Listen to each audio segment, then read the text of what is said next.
FTP நேயர்களுக்கு வணக்கம். இன்று நம்மோடு நேர்காணலுக்காக இணைந்திருக்கிறார் மூத்த அரசியல் விமர்சகர் ரவீந்திரன் துரைசாமி அவர்கள். சார் வணக்கம். வணக்கம் தம்பி. காங்கிரஸ் அழிவு பாதையை நோக்கி செல்வதாக காங்கிரசின் நாடாளுமன்ற உறுப்பினர் ஜோதிமணி அவர்கள் காட்டமா அறிக்கை வெளியிட்டிருக்காங்க. எப்படி சார் புரிஞ்சுக்கிறது? உங்களுக்கு என்ன 2.95 வாக்கு எடுத்தவங்க தானே அவங்க. வசந்தகுமார் தவிர யாருமே டெபாசிட் எடுக்க இல்லையே. நாடார் சமுதாயம் தான் டெபாசிட் கொடுத்தது. இவங்க எல்லாம் மஞ்சள் குளிச்சு பெரிய தலைவர் மாதிரி இருக்கிறாங்க. நாடார்கள் கிறிஸ்தவ நாடார்கள் RSS பாஜக மேல அச்சத்தில் ஓசி ஓட்டு போடுவான். ஓசி ஓட்டு போடலைன்னா உங்களுக்கு 4 விழுக்காடு ஓட்டே வந்திருக்காது. ஸோ அந்த கட்சி 4.3 விழுக்காடு ஓட்டு தானே எடுத்தது. சட்டமன்றம்னா அந்த கட்சிக்கு 2 to 3% வாக்கு கூட கிடையாதுங்கிறது தானே சீமான் சொல்லக்கூடிய கருத்து தானே கரெக்டு. நீங்கள் தனிச்சு நின்று 2.9 விழுக்காடு எடுத்தவங்க தானே ஜோதிமணி அம்மையார். இல்லைன்னு சொல்லுவாங்களா? இல்லை மாணிக் தாகூர் 4 விழுக்காடு கீழே எடுத்தவர் தான் இல்லைன்னு சொல்லுவாங்களா? கார்த்திக் சிதம்பரம் 10% பரவாயில்ல, ரெட்டை இலக்கம், அவருக்கும் டெபாசிட் கிடையாத. நாம் தமிழர் கூட 16 விழுக்காடு கிட்ட சீமானுக்கு கேண்டிடேட் எடுத்துட்டாப்லையே அதே சிவகங்கையில். சும்மா வாழ்க்கையிலேயே டாக் பேசுவாங்க. செல்வாக்கும் கிடையாது, ஒன்றும் கிடையாது. டெல்லியில் 4 பேரை பிடிச்சி ஒரு பதவிக்கு வந்துட்டா இங்கே 4 பேர் நம்ம முன்னாடி வருவாங்கிறதா இவங்க கான்செப்ட். இதான் காங்கிரஸுக்கு கான்செப்ட். அந்த கான்செப்ட்ல போகக்கூடியவங்க தான் அவங்க. தொடர்ந்து மாணிக்கம் தாகூர் அவர்களும் ஜோதிமணி அவர்களும் இப்படி உட்கட்சி பூசலை வெளிக்காட்டுறாங்க. இது காங்கிரஸ் திமுக கூட்டணிக்கு ஒரு ஆரோக்கியமா இருக்குன்னு பாக்குறீங்களா சார்? காங்கிரஸ் உட்கட்சி பூசல் எப்பவும் இருந்துட்டு தான் இருக்கும். அதுல ஒன்றும் மாறுபட்ட கருத்து இல்லை. இப்போ நீங்க திமுக காங்கிரஸ் கூட்டணி வரும்போதே நெடுமாறா அதை எதிர்த்து கட்சியை விட்டு நீக்கினாங்க. இப்போ திமுக கூட்டணி வேண்டான்னு யாரும் சொல்லலையே. யாராவது திமுக கூட்டணி வேண்டான்னு சொல்றாங்களா? ஜோதிமணி சொல்றாங்களா? மாணிக் தாகூர் சொல்றாரா? யாராவது சொல்றாங்களா? இல்ல. அப்போ அது கூட்டணிக்குள்ள உள்ள பிரச்சனையா எடுக்க முடியாதுல்ல. அது இப்போ நீங்க விஜயை பார்க்குறாங்கன்னா விஜயகாந்தை பார்த்தாங்க 2009க்கு முன்னாடி. அப்போ என்ன பேசுனாங்க? நாங்கள் 20 சீட்டு கலைஞர்கிட்ட வாங்கிடுறோம், நீங்கள் 8 சீட்டு நின்றுங்க, நாங்கள் 12 நிற்கிறோம்னு சொன்னாங்க. அப்போ விஜயகாந்த் பலம் நிரூபிச்சவர். பலம் நிரூபிக்காத விஜய்க்கு ஒரு 8 சீட்டு ஸ்டாலின் முதல்வர் வாங்கி கொடுக்கறது கூட நாளைக்கு முயற்சி பண்ணாம, இன்னைக்கு அரசியல் நிஜமான களம் வரும்போது விஜய் தரப்போட பலம் நிரூபிக்காத போலி பிம்ப ஏட்டு சுரக்காய் கட்டமைப்பு அரசியல் உடஞ்சி தகரும். அப்ப என்னவும் பண்ண முடியாதுன்னு ஒரு சூழ்நிலை வரும்போது ஸ்டாலின் முதல்வர் கூட காங்கிரஸ் ரூட்ல ஒரு 8 சீட்டு வாங்கிட்டு போலாம. அப்படித்தானே அன்னைக்கு அவங்க 8 சீட்டு விஜயகாந்துக்கு ஆஃபர் பண்ணாங்க. ஸோ பல நிரூபிக்காத விஜய்க்காக காங்கிரஸ் விட்டுட்டு வர போறாங்களா? யாராவது அப்படி திமுக விட்டுட்டு வர போறாங்களா? யாராவது அப்படி சொல்லியிருக்காங்களா? ஆனா தொடர்ந்து களத்துல இடதுசாரிகள் திருமாவளவன் உட்பட அனைவரும் விஜயை ரொம்ப காட்டமா விமர்சிக்கிறாங்க. ஆனா காங்கிரஸ் எங்கேயுமே விஜய் மீதான எதிர்ப்போ விஜய் மீதான எந்த ஒரு விமர்சனமே வைக்கல. அப்போ ஒரு கூட்டணிக்கான ஒரு சிக்னலை அதான் காங்கிரஸ் ரூட்ல திமுகவுக்கு உள்ஒதுக்கீடா ஒரு 8 சீட்டு கொடுத்து கொண்டு வர்றதுக்கான முயற்சியா இருக்கலாம். நீ ஜானாரகிசாமி, நீ போலியா ஃப்ராடா சொல்றத நாங்க ஒத்துட்டு போகணுமா? எப்படி வருதுன்னு பாத்திரலாம். நான் விஜய் ஒண்ணும் இல்லைங்கிறது ஜெயலலிதா நிரூபிச்சிருக்காங்கிறத ஆதாரமா சொல்றேன். நீங்க மோடிய கோயம்புத்தூர்ல போய் பாத்தீங்க, வெத்து வெட்டி செல்லாத நோட்டுன்னு ஜெயலலிதா நிரூபிச்சுட்டு போயிட்டாங்க. அப்புறம் ஜெயலலிதா சாகிறத வரை நீங்க அரசியல் பேசலையே. ஜெயலலிதா 6 விழுக்காடு வாக்கு உயர்ந்தாங்க, 39 சீட்டுக்கு 37 சீட்டு ஜெயித்தாங்க. இந்த ஒரு பலகீனத்தை வச்சு செல்லூர் ராஜே சொல்றாரு, நீ தோல்வி வளையத்துல இருக்கோங்கிறார். நீங்க சீமான் 2021 விஜயெல்லாம் ஒரு ஆளாண்டு கேட்டு நியர்லி 6.8 சம்திங் ஒரு வாக்கிட்ட எடுத்தாரு. அப்புறம் என் தம்பி எனக்காக தான் மைக் படத்தை போட்டிருக்கான்னு சொல்லி 8.2 வாக்கு எடுத்தாரு. அப்ப நீங்க சிஏ எதிர்ப்புன்னு சொல்லும் போது 39 திமுக கேண்டிடேட் உங்களை ஒரு ஆளா மதிக்கலையே. ஜோதிமணி மதிக்கலையே, உங்களை மாணிக் தாகூர் மதிக்கலையே, திருமாவளவன் மதிக்கலையே, கம்யூனிஸ்ட் மதிக்கலையே, நவாஸ்கரி மதிக்கலையே. யாராவது மதிச்சாலா சொல்லுங்க? இப்ப ரஜினி இந்த மாதிரி இருக்கும் போதே அடைக்கல் ராஜ் ரஜினி படத்தை கொடுத்துதான் இது பண்ணுவாரு. நலமகாராஜன் ரஜினியை வச்சுதான் இது பண்ணுவாரு. ஒண்ணு யாராவது மதிச்சாங்களா? அப்ப எல்லாமே பணத்தை வச்சுக்கிட்டு மோசடியா 4 பலகீனமான பத்திரிகையாளர்களை வச்சுக்கிட்டு பிம்ப அரசியலை கட்டமைக்கிறது. ரியாலிட்டியா என்னத்தை இருக்கு அங்க? அப்ப நானும் சொல்றேன், விஜயகாந்துக்கு 20 வாங்குறோம், 8 நீங்க எடுத்துக்கணும்னு சொல்ற மாதிரி ராகுல் காந்தியும் நாங்க ஸ்டாலின்கிட்ட கொஞ்சம் சீட்டு கூடுதலா வாங்கி விட்டுறோம், எங்க சீட்டே தாரோம், ஒரு 7-8 சீட்டுக்கு கை சின்னத்தில் நின்று நாளைக்கு விஜய் கேட்பாருன்னு சொல்றேன். ஏன்னா இதே தெலுங்கானா அரசாங்கம் அல்லு அர்ஜுன் மேல வழக்கெல்லாம் தொடர்ந்து பாக்குறாங்க. இங்க வந்து ஸ்டாலின் வந்து விஜய் மேல வழக்கு தொடராததும் அவருக்கு கேரவனை போலீஸ் ஸ்டேஷன்ல கொண்டு விடாத காரணம் ராகுல் காந்தி தான் நான் சொல்றேன். சீமானா தானே சொல்றாரு, ஸ்டாலின் நடவடிக்கை எடுத்திருக்குன்னு சொல்றாரு.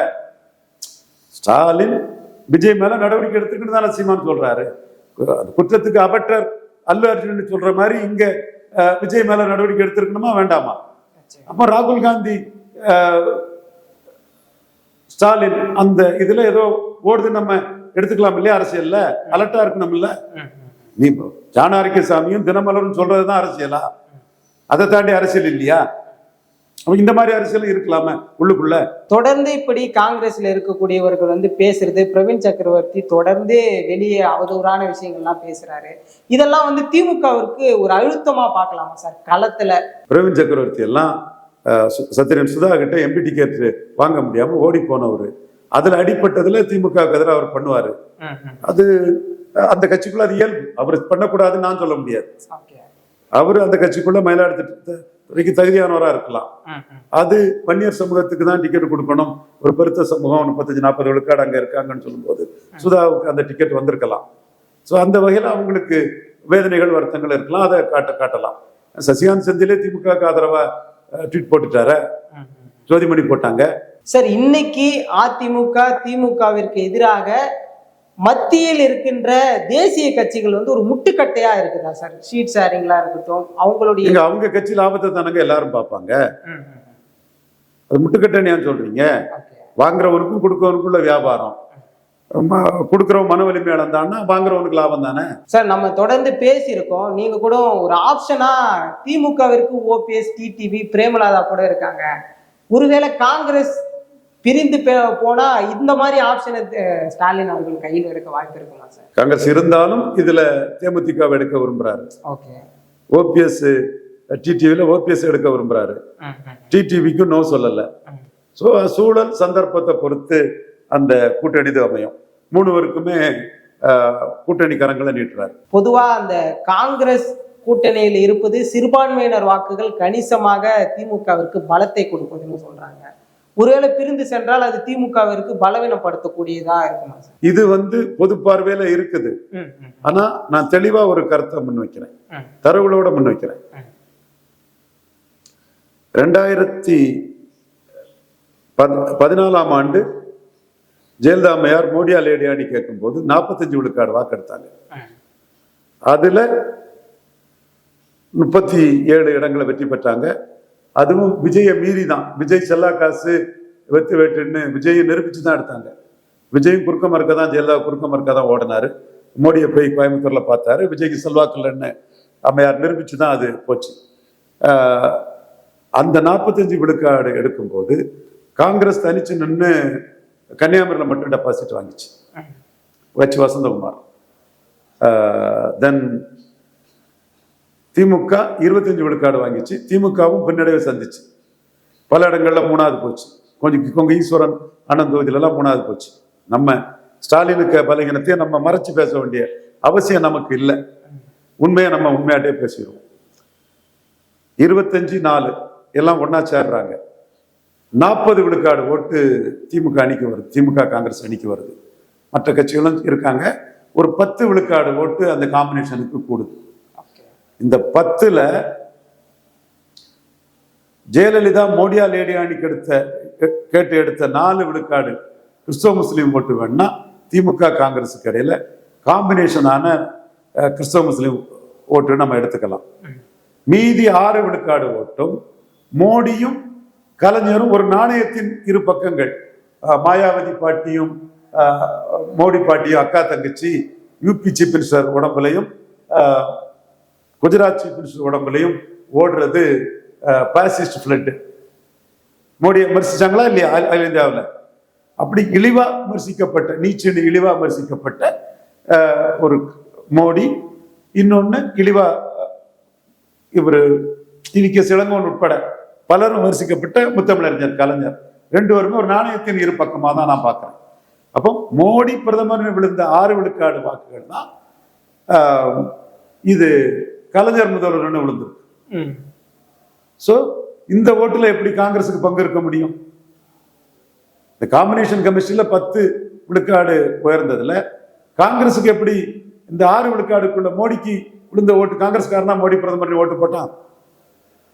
காங்கிரஸுக்கு மேல பற்றுதல் கொண்ட கிறிஸ்தவ முஸ்லிம்கள் மோடியா லேடியான்னு கேட்ட ஜெயலலிதாவுக்கு ஓட்டு போட்டாங்கன்னா நான் ஒத்துக்கிறேன். ஜெயலலிதா இழந்தது 4 விழுக்காடு ஓட்டு தான். திமுக அதிகரிச்சது 10 விழுக்காடு ஓட்டு. அதுல அந்த 4ம் கிறிஸ்டின் முஸ்லீம் ஓட்டு. இதுல திமுகவுக்கும் பங்கு இருக்கு, காங்கிரஸுக்கும் பங்கு இருக்கு. இந்த 6 விழுக்காடு மோடி பிரதமர் விழுந்த ஓட்டுல காங்கிரஸுக்கு எங்கேயா பங்கு இருக்கு? சிதம்பரமே தப்பான டேட்டாவை கொடுத்து பேசுறாரு. ஓகே, அப்ப திமுக காங்கிரஸ் எடுத்தது 4 விழுக்காடு வாக்கு. வாசன் வெளியேறிட்டார். அவர் கூட நிறைய எம்பி கேண்டிடேட் போயிட்டாங்க. குறைஞ்சபட்சம் 4.3 0.3 குறைங்க வாசனுக்கு. அவரு 1 விழுக்காடு எடுத்திருக்காரு. ரொம்ப கணக்க காங்கிரஸுக்கு சாதகமாட்டே போடும். மீதி மோடியா லேடியான்னு கேட்டு எடுத்ததுல 4 குறைஞ்சிருக்கு. இதுல ஒரு 2 விழுக்காடு போட்டா கூட காங்கிரஸுக்கு பலம் 6 விழுக்காடு தான். அடுத்தால கிறிஸ்தவ முஸ்லீம் ஓட்டுங்கிறது காங்கிரஸ் கூட்டணியில சேர்ந்த பிறகு 4 விழுக்காடு தான் கூடியிருக்கு. மீதி கிறிஸ்தவ முஸ்லீம் ஓட்டு திமுக தானே இருக்கு. ஒண்ணு. அப்ப இந்த டேட்டா கரெக்டா இருக்கா? ஜான் ஆரோக்கியசாமி, ஆதவ அர்ஜுனா, உங்க டகால்ட்டி ஏமாத்து வேலையெல்லாம் நடக்காதப்போ அம்மா நாடார் ஓட்டுல மஞ்சா குளிக்கிற மாணிக் தாகூர், ஜோதிமணி எல்லாம் நாடார்கள் காங்கிரஸுக்கு பாடம் படிக்கக்கூடிய அளவுக்கு நாங்க ஸ்ட்ராட்டஜி பண்ணுவோம். பொறுங்க. அடுத்து இன்னொன்னு, காங்கிரஸுக்கும் திமுகவுக்கும் கிறிஸ்டின் முஸ்லீம் ஓட்டு கன்சால்டேட் ஆகுறது உண்மை. ஆனா வெறும் காங்கிரஸும் திமுகவும் பிரிஞ்சு நிற்கும் போது 4 விழுக்காடு தான் ஜெயலலிதாவுக்கு ஏறி இருக்குங்கிறது உண்மை. அப்போ கிறிஸ்டின் முஸ்லீம் ஓட்டுக்கு காங்கிரஸ் ஒரு contributory cause, CPM CPI contributory cause, முஸ்லிம் அமைப்புகள் கான்ட்ரிபியூட்டரி காஸ், காங்கிரஸும் ஒன் ஆஃப் தி கான்ட்ரிபியூட்டரி காசே தவிர பெருமளவு அந்த ஓட்டு திமுக தான் இருக்குங்கிறத நம்ம பார்த்துக்கணும். இதுதான் டேட்டா நமக்கு சொல்லுது. நிச்சயமா சார், பல்வேறு விஷயங்கள் பேசணும், தொடர்ந்து பேசுவோம் சார். நன்றி.